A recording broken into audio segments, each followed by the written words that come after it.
खेसारी लाल यादव और काजल राघवानी भले ही एक दूसरे से अलग हो चुके हो तो क्या हुआ, लेकिन इनकी जो जोड़ी है वो अभी तक भोजपुरिया दर्शकों की सबसे फेवरेट जोड़ियों में से एक है। और ये इस बात से भी साबित हो जाता है कि आज भले ही बेस्ट एक्ट्रेस का अवार्ड ग्रीन अवार्ड शो में काजल राघवानी को मिला और बेस्ट एक्टर का अवार्ड प्रदीप पांडे चिंटू को मिला, लेकिन जब इसके बारे में खेसारी लाल यादव से इंटरव्यू लिया गया तो खेसारी ने जो कहा उसे सुनने के बाद तो भाई खेसारी के फैंस के बल्ले बल्ले हो गए। वो हम इसलिए कह रहे हैं बल्ले बल्ले हो गए हैं क्योंकि काजल राघवानी जब से प्रदीप पांडे चिंटू के खेमे में गई हैं वो खेसारी लाल यादव के फैंस के टारगेट पर आ गई है।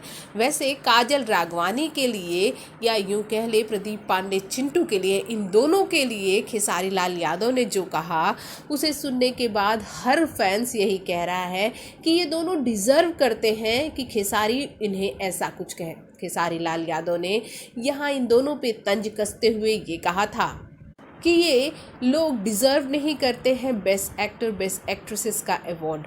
और तो और यहाँ पर खेसारी ने ये भी कह दिया इन्होंने तो जब अवार्ड इन्हें मिला तो सोशल मीडिया पर तक इस बात की जानकारी इन्होंने नहीं दी। वो इसलिए नहीं दी क्योंकि फैंस तुरंत पूछ बैठते भाई आप इसे डिज़र्व नहीं करते तो आपको अवार्ड कैसे मिला।